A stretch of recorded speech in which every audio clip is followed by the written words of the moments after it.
Deyir ki, bir gün küçədə gedirdim, xəlvət bir küçədəydim, gördüm bir cavan oğlan yorğun, pərişan haldadır. Həyat yorub onu, əldən düşüb.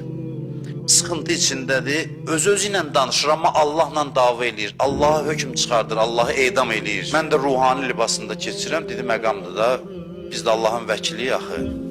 Allaha deyən sözümü böyle bunun müdafiəçisinə deyim. Deyir, gördüm üzünü mənə tutub, Allaha sözlərini deyir, qəzəbli danışır. Mən də deyir, sakit dayanıb baxıram, fəryad elədi, mənə qışqırdı ki, niyə danışmırsan?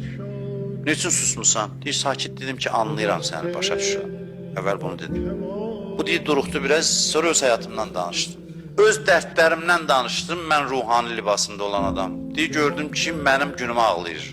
Dedim ki, mən çox bəlalarla rastlaşdım, amma mən ayaqdan düşmədim, daha da güclü oldum. Dərdlərimdən dərs aldım. Mən bütlərin əsiri idim, bütlərə əsir olmuşdum, sənin kimi. Bəla zərbələri ilə bütləri qırdım, bütlərin əsarətindən azad oldum. Cəmaatın namərdliyini gördüm, qırıldım onlardan.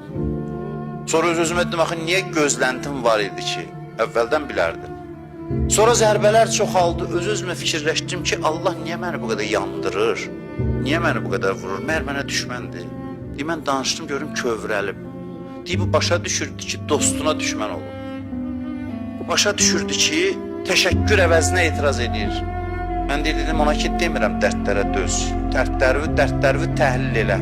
Öz əməllərin nəticəsidir, öz səhvlərini düzəlt. Başqalarından zərbə alırsan, başqalarına çox bağlanma.